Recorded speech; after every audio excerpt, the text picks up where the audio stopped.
The Chronicles of Entomara, The Rise of the Scorpion Queen. Prologue, The Calm Before the Storm. Weeks had passed since the Great War between the insect kingdoms. The alliance between the bees, ants, and vermidia burrowers had brought a fragile peace to the war-torn planet of Entomara. Queen Beeslina, Queen Lumina, and General Formica had begun rebuilding their territories. Their thoughts focused on healing the wounds of their people and preparing for the future. But far beneath the surface, in the scorching deserts of Arachnus Inferna, a new threat was rising. A force so powerful and destructive that it would make the war with the spiders seem like a mere skirmish. This was the domain of the scorpions, a race led by the titanic scorpion queen, Scorpixa, whose very name sent shivers down the exoskeletons of those who dared to whisper it. Chapter 1. The First Strike. It began with tremors, small, almost imperceptible at first, but growing stronger by the day. The inhabitants of Entomara, already wary from their recent battles, took notice but dismissed it as aftershocks from their previous war. It wasn't until the first reports of entire colonies vanishing overnight that the true threat became apparent. In the arid wastelands where the vermidia burrowers once thrived, an elite squad of burrowers was investigating the strange disturbances. As they tunneled deeper into the earth, the ground above them suddenly exploded with a force that sent shockwaves through the tunnels. Emerging from the depths were the scorpions, their chitinous exoskeletons gleaming like blackened steel, their pincers snapping with deadly precision.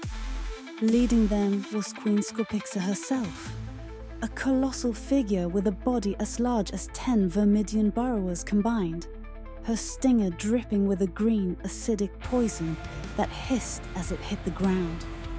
Before the burrowers could react, the scorpions attacked. Scorpixa unleashed a spray of acidic venom, incinerating the burrowers in seconds. The sonic vibrations that the vermidians had once used to disorient their enemies were useless against the scorpions, whose dense exoskeletons absorbed the sound waves with ease.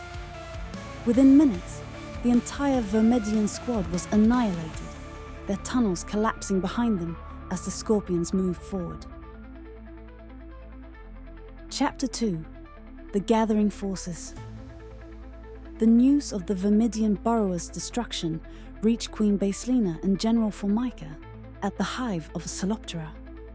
The bees and ants had been busy fortifying their defenses, but the loss of their allies sent a wave of unease through the ranks.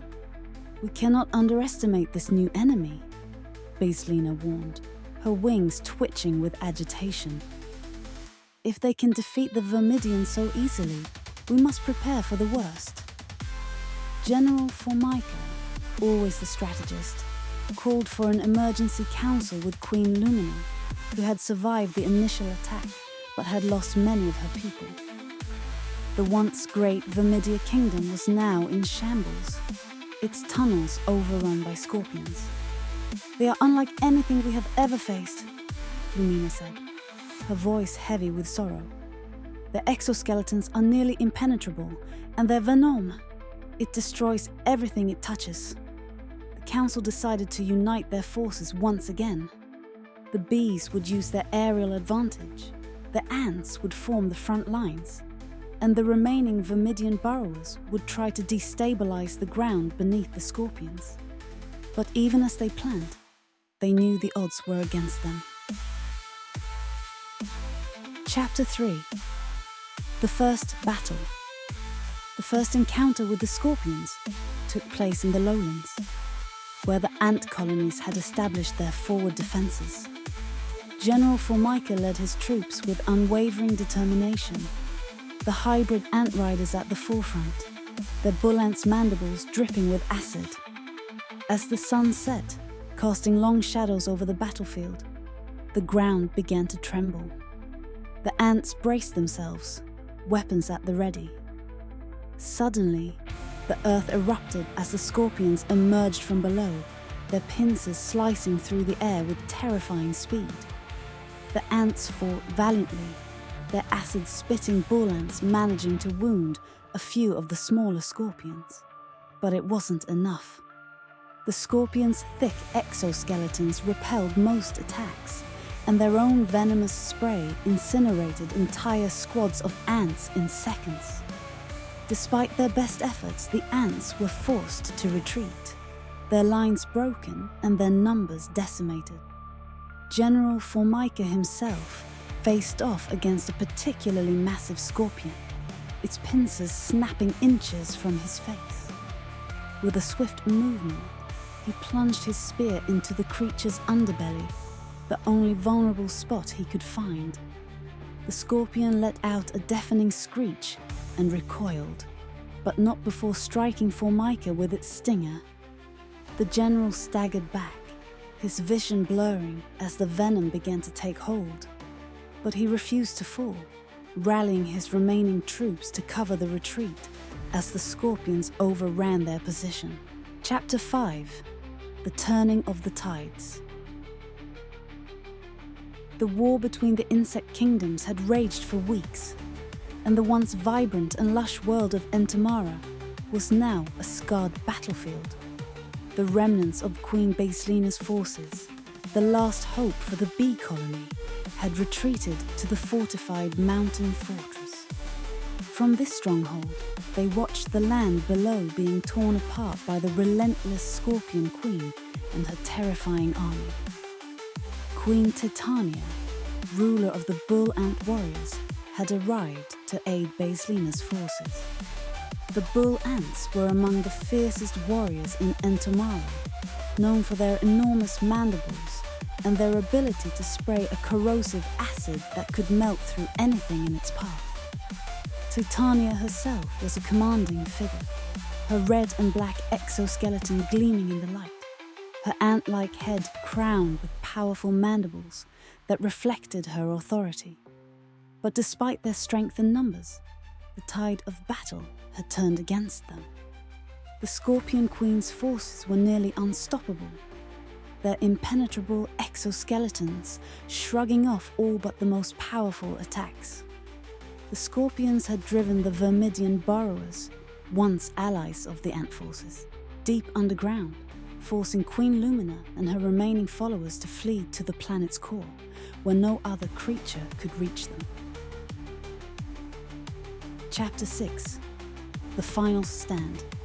As the Scorpion forces continued their relentless assault, Queen Titania knew they were nearing a critical point. Her warriors were being pushed back, their ranks thinning under the unyielding pressure of the enemy. But General Formica, her most trusted and loyal commander, refused to give in. General Formica was a sight to behold in the heat of battle.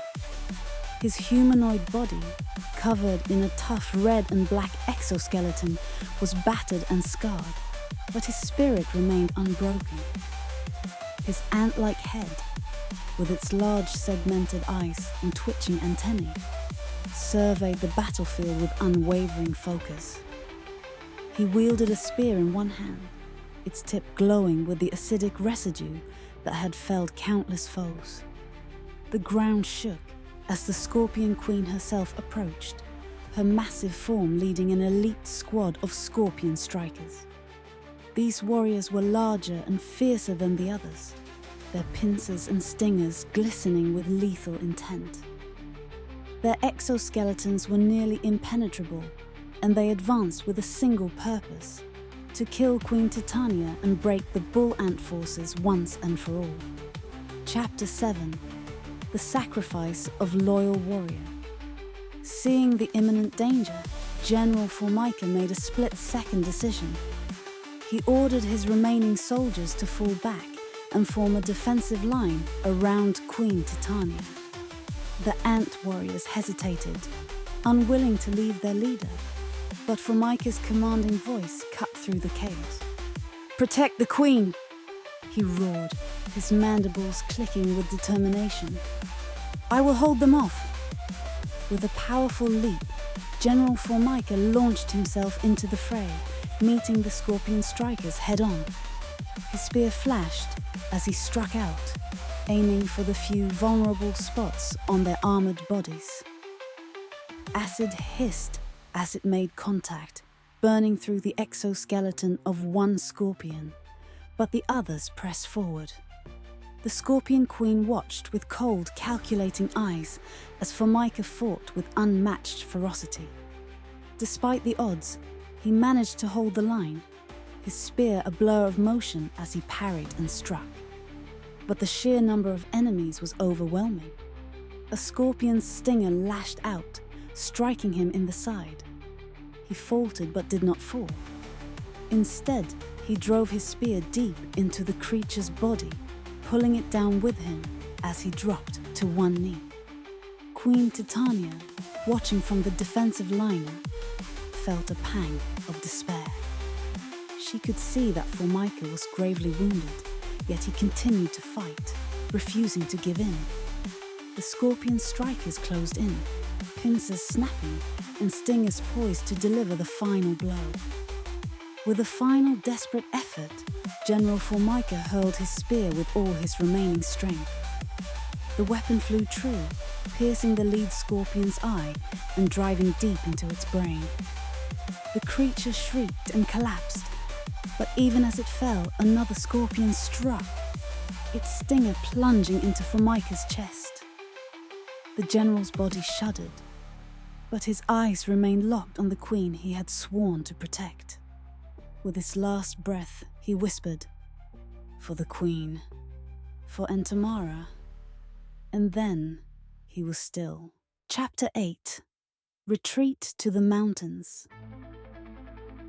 Queen Titania's heart ached as she watched her bravest warrior fall, but she knew that his sacrifice had bought them precious time. The scorpion strikers, momentarily stunned by the loss of their leader, were forced to regroup, giving the bull ant warriors the opportunity to retreat. Under Titania's command, the remaining forces pulled back to the mountain fortress, where Queen Baselina and her bee warriors had prepared their defenses. The scorpions pursued them, but the steep and treacherous terrain slowed their advance. Titania's warriors reached the fortress just as the scorpions began to close in. Inside the fortress, Queen Baselina and Titania exchanged a somber glance. They had both lost much in this war, and their combined forces were now only a fraction of what they had once been. But they still had the advantage of the high ground, and they would use every last resource to defend it.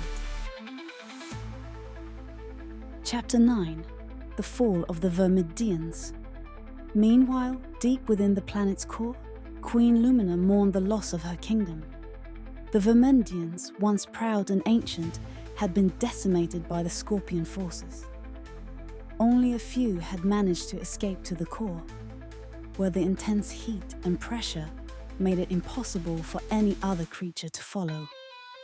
Lumina knew that her time in the war was over. The Vermidians would survive, but only as a shadow of their former selves. They would remain in the core, hidden from the world above, until the day came when they could emerge once more. Chapter 10. The Rise of the Scorpion Kingdom. Above ground, the Scorpion Queen's forces continued to wreak havoc. The battle for Entomara raged on, but it was clear that the scorpions were gaining the upper hand. The bee and ant warriors fought valiantly, but they were outnumbered and outmatched. In the final hours of the battle, the scorpions breached the mountain fortress. The remaining defenders fought with every ounce of strength they had left, but it was not enough. The Scorpion Queen herself led the charge, her massive form crashing through the gates. Queen Titania and Queen Baselina stood side by side as the scorpions closed in. They knew they could not win, but they would not go down without a fight. With a final defiant roar, they launched themselves into the fray, determined to take as many of the enemy with them as they could. But even their combined strength could not turn the tide. One by one, their warriors fell, until only a handful remained. The Scorpion Queen, triumphant, watched as the last defenders were cut down. Chapter 11. The Retreat. In the end, the surviving bee and ant warriors were forced to retreat to the highest peaks of the mountain. There, in the most fortified part of the fortress, they made their final stand. The Scorpion Queen, content with her victory, did not pursue them. She had won the war, and the planet of Entomara now belonged to her. But as the scorpions celebrated their victory, Queen Titania and Queen Bislina knew that this was not the end. They would bide their time, gather their strength, and one day they would strike back. And when that day came, the scorpions would pay for the devastation they had wrought. The legacy of General Formica. In the days that followed, the memory of General Formica's sacrifice became a rallying cry for the survivors. His bravery and unwavering loyalty to Queen Titania inspired those who had escaped to continue the fight. Chapter 12. The Legacy of General Formica. In the days that followed, the memory of General Formica's sacrifice became a rallying cry for the survivors. His bravery and unwavering loyalty to Queen Titania inspired those who had escaped to continue the fight. Even in the darkest of times, his spirit lived on in the hearts of those who remained. Queen Titania herself honored his memory by ensuring that his name would never be forgotten. A monument was erected in the mountain fortress, a tribute to the general who had given everything to protect his queen and his people. And so, as the survivors licked their wounds and prepared for the battles yet to come, they drew strength from the legacy of General Formica. The war was far from over, and the scorpions would soon learn that the spirit of Entomara could not be so easily crushed. Epilogue. The Rise of the Scorpion Kingdom. With the planet's core now a hidden refuge for the Vermidians and the remaining forces gathered in the high mountains, the story of Entomara was far from its conclusion. The next chapter in the insect wars was about to begin, and the warriors of Entomara would be ready